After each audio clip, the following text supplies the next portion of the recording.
Hello, everyone. Welcome to Leading with Glory. My name is GloryDivine Tahong, and it is my utmost pleasure to have you here today. If you are new to this channel, this is Leading with Glory. This is a place where we help and train young people to become leaders that God can trust and that men will want to follow. This is a platform where real talk meet real growth. Let's dive right into the topic of today as we'll be talking about your brain power. Let's do it.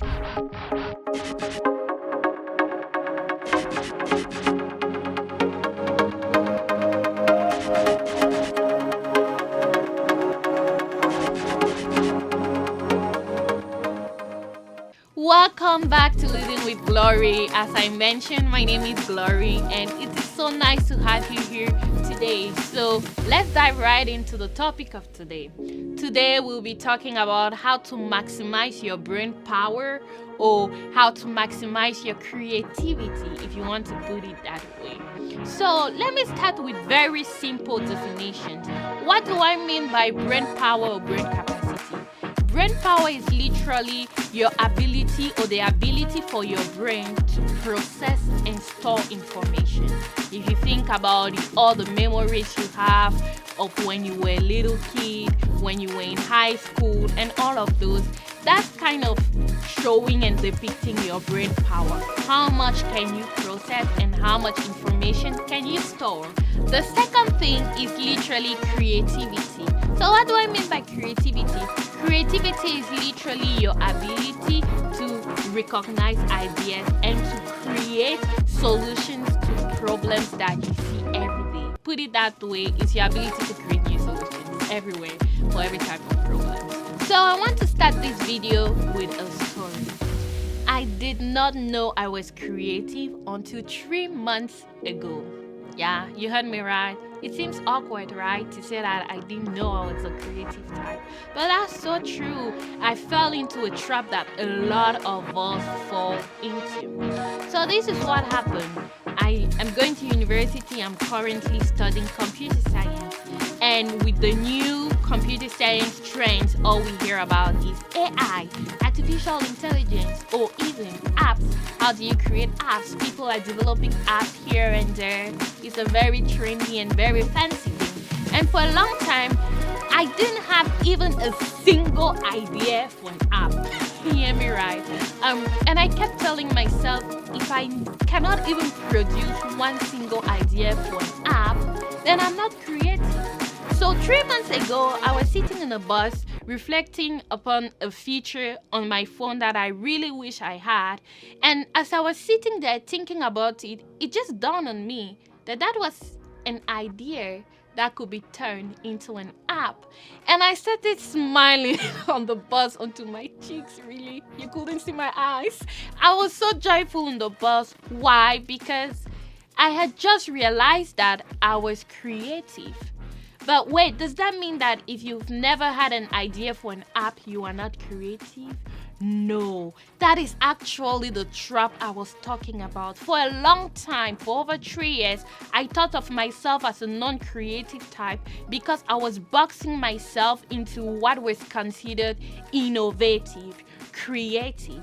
I want to say that creativity, innovation, does not automatically mean that something must come out of the blue. It must be a new concept that no one has ever seen before, no one has ever tried before. That is wrong. I want you to understand innovation as building upon what existed on the past. So my role in this video is to show you 3 ways in which you can build up your creativity and your brain power. Be able to process more information, store more information, get better ideas, and keep them.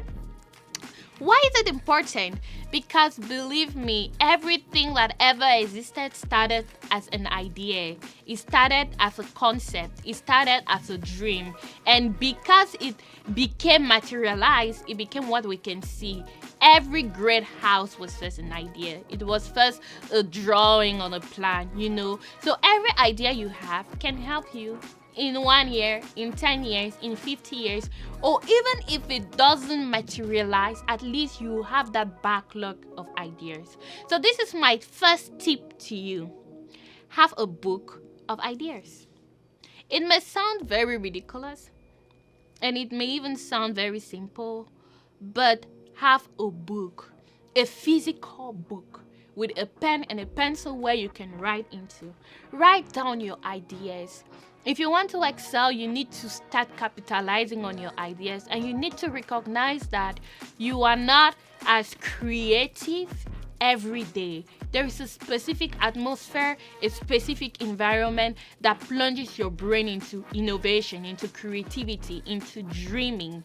And when you're in that atmosphere and you get ideas, capitalize those, write those. I remember one time talking to a mentor, and I was complaining, and I was telling her, oh, I keep having these ideas, a lot of new things. What shall I do about them? And she just told me, write everything down, document everything, keep everything, because one day you won't have as many ideas. And though it's sad, it's really true.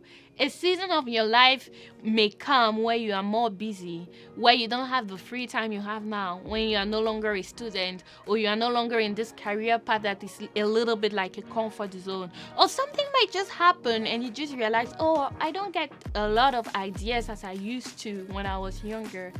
Make sure you have that book of ideas to remember what were the ideas you once had and capitalize on those. Also, you may have an idea as crazy as mine in a bus, and it's very noisy in a bus, and if you keep it for 10 minutes, you will forget it. If you don't write it down, you will forget it. And why do I say writing it in the book specifically and not just on the phone or something? Because as you write, you get to think. As you're writing, you are thinking. So as you keep writing, you are kind of expanding on the idea you have. Moreover, when you're just typing something, you can easily delete it. But when you're writing something, even if you cross it, it's still there for you to see.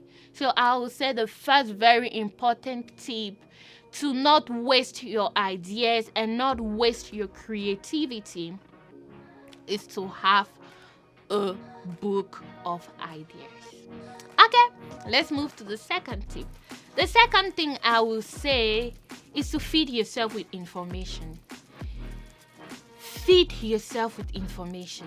If you want to develop your creativity, feed yourself with information. That includes reading, that includes listening. And I am a little bit picky, and I will say I've seen that reading works a little bit better than just listening. Why? Because there is a specific atmosphere that is required for you to be able to read. If you are reading a book, you need to sit. You need to have a quiet environment, or even if it's not quiet, you need to have some headphones so that you can listen more clearly to what you're reading. And if you read a line and you didn't understand, you can go back and read it again. So you are more involved in the reading and you are more focused. But when you're actually listening to an audiobook or just listening to something, a sermon, I can do it while cooking. I can listen to podcasts. Hopefully you're not. While cooking, while looking TV, while doing homework, while working. I can just listen to it anyhow, anywhere, without a specific environment designed towards it. That means that when you listen, you don't get to actually understand as much as when you read, because the focus is not the same. So if you want to develop your creativity, feed yourself with important and accurate information, and much more through reading. Read books, read facts, read research papers, read things that will actually feed you with the information. I want to take another analogy. I am not the type of person that will memorize verse of the Bible easily. I tried, but as soon as I finish reading it, I cram it for like the next 10 minutes. I can remember it an hour later, but at the end of the day, if you ask me, I cannot remember it. My memorization is so bad.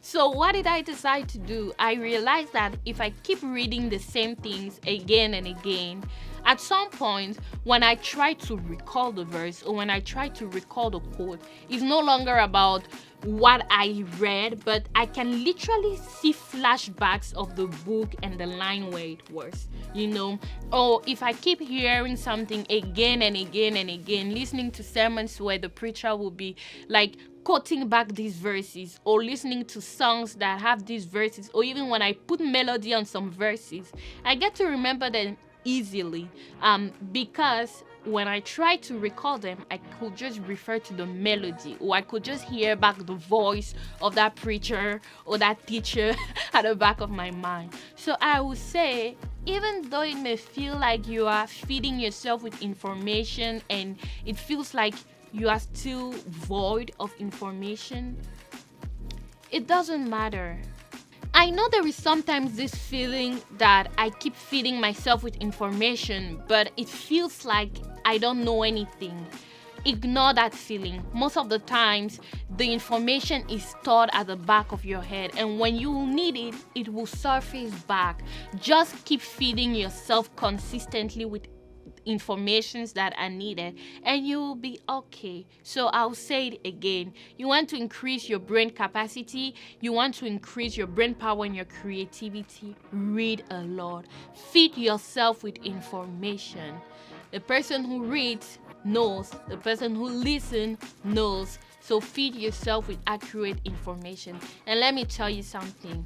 Knowledge is seen. Knowledge is evident. The more you learn, the more you try, the more you feed yourself with accurate information, the more you will become like that knowledge, and it will be seen and even perceived. And that will help your creativity as well. The third and final thing on my list is look up to people who are doing great things. And I know it is a world full of social media, and you are surely listening to this on social media, and you might feel like, why? But the thing is, as I explained before, creativity and innovation doesn't mean that it has to be something outside of the blue. An innovative solution is not automatically one that has never been tested, never been seen, never been used. No, that's a lie. Usually, innovation comes more subtly, in the sense that you take what already worked, you take a method or a solution that worked somewhere else, maybe in another phase in age maybe, and you just add something to it. I like to think of it like a cake. When you have the cake, you can add the icing on top, but the cake is the foundation. Or even if you have the recipe for a cake, you can always change the aroma from vanilla to chocolate to pineapple extract, whatever. But the truth is that no one ever starts an idea from scratch. There is no solution that doesn't build on something else. And I love it when the Bible says that there is nothing new under the sun. And that is so true. You will never find something or an idea or revelation that no one in the world ever had before.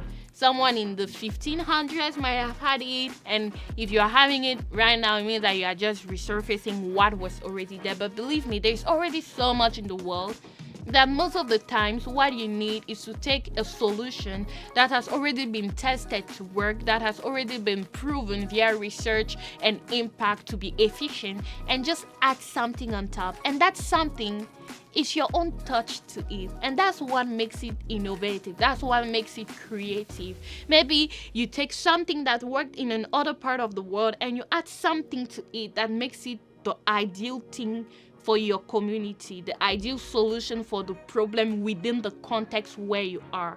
That's innovation. So how do you get this baseline and foundation solution? If you don't look up to people who have done things that are great in their lives. Sometimes there is this idea that the more you look at people, the more you may become jealous, the more you may become envious. And if that is the case, I totally understand, and we'll talk about that another day.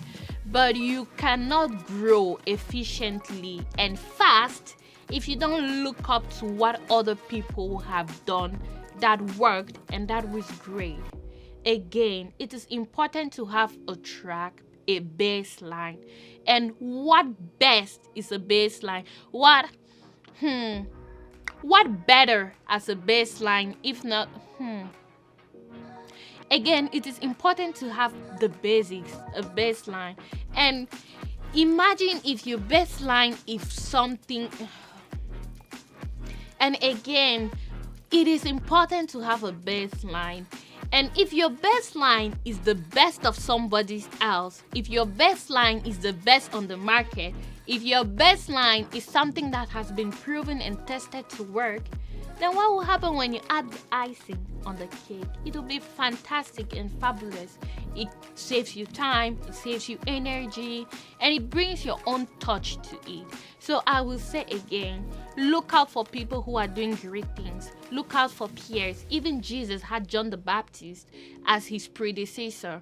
You certainly have a predecessor. You certainly have someone who's done something really great that you could look up to, try to imitate, and have your own touch. Change it a little bit. Put new features to it, but keep the baseline, especially when it's something that has worked before.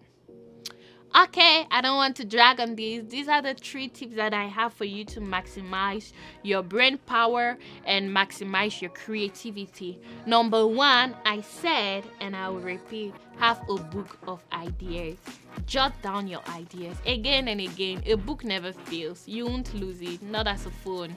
The second thing is to feed yourself with information. Eat information.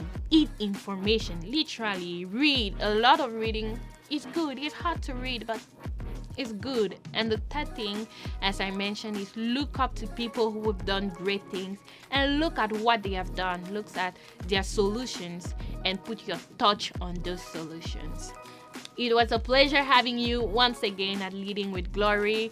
As always, I like to say this is the place where real talk meets real growth. So it won't be beneficial for me if you skip this video, finish listening to it, and just go by your day to day. That would be such a shame.